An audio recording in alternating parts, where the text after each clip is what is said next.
But yes, it was difficult. We used to have meetings anywhere we could get a meeting room. One of us would try to find somewhere either within health board premises or social work premises. And I had a very inventive health visitor colleague, Joyce McCluskey, who sadly is no longer with us.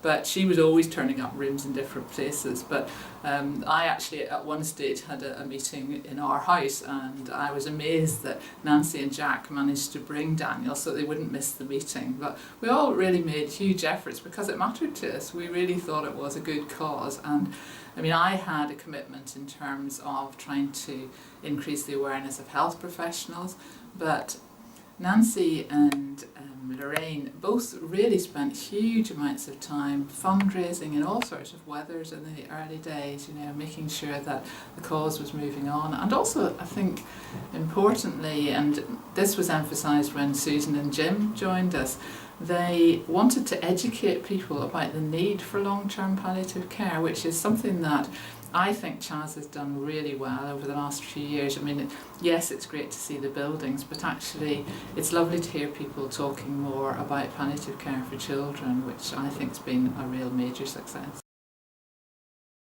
Well, it sounds a bit straightforward to say it's a lifeline, but I actually think it is a lifeline for many of those families. It's something that, unless you look after a child who has very severe healthcare needs and who sadly is not going to live a full expectation of life, the whole stress and the worry of doing that is really quite extreme. And it's being able to go to somewhere like the hospice where people are having fun. I know that might sound ridiculous to people who aren't involved in palliative care, but I have never been to a hospice that hasn't just emanated fun and laughter, and Robin House and Rachel House are excellent for doing that.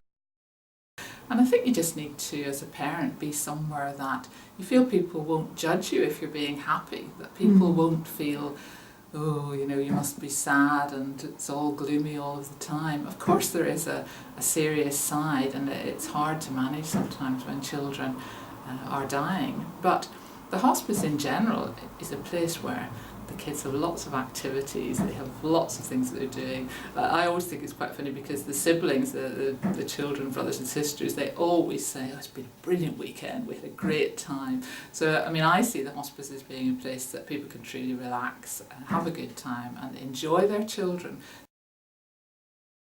So much of the time, if you've got a child with a really severe healthcare need, you're working so hard to manage that child, but you need to have time that you can actually relax and somebody else does that work and you just enjoy your child as a child.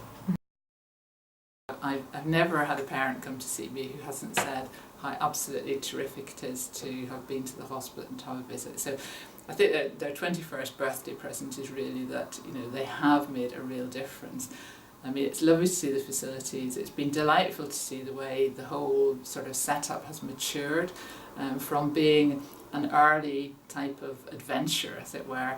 It's now become quite a mature type of organisation with a huge role in terms of educating people across Scotland about palliative care, and also, you know, developing support systems, not just ones that CHAS runs, but prompting other people to look at their services for children with palliative care. And I suppose the best present collective that we could all have is that palliative care services in Scotland continue to improve.